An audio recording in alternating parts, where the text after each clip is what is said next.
माननीय मुख्यमंत्री ओडिशार समस्त महिला मानक सुध फेरस्त सुध 10 लाख टंका पर्यंत ऋण जीरो पेमेंट रे घोषणा करथिबा परिप्रेक्षी रे आज सालेपुर ब्लॉक रे समस्त महिला मानक सरकार विभिन्न सहायता प्रदान करा जायछि।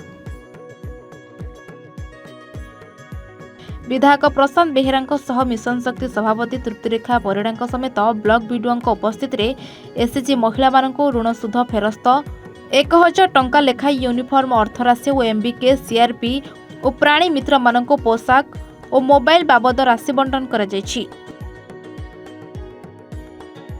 मुख्यमंत्री और राज्य सरकार महिला मानक उन्नति पई सर्वदा जो प्रयास करुछंती सेथिपई समस्त महिला आज कृतज्ञ।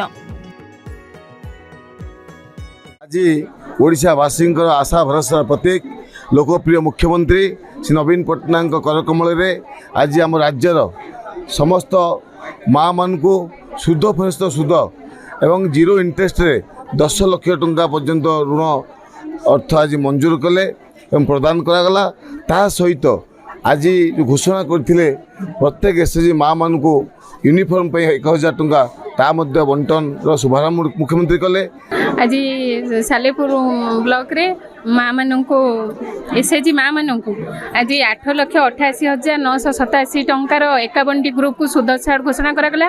तत्सहित माननीय मुख्यमंत्री आज गोटे सुंदर पदक्षेप नहीं जे माँ मान को एसएचजी माँ मान को 730 कोटी टंकार यूनिफॉर्म घोषणा कर 145 कोटी टंकार सुध छाड़ डिक्लेयर कर। प्रत्येक माँ मैंने बहुत खुशी होगा सहित माननीय मुख्यमंत्री को माननीय विधायक को बहुत बहुत धन्यवाद जनाई। Salepur Jageshwar Vishwal report A1 Odisha.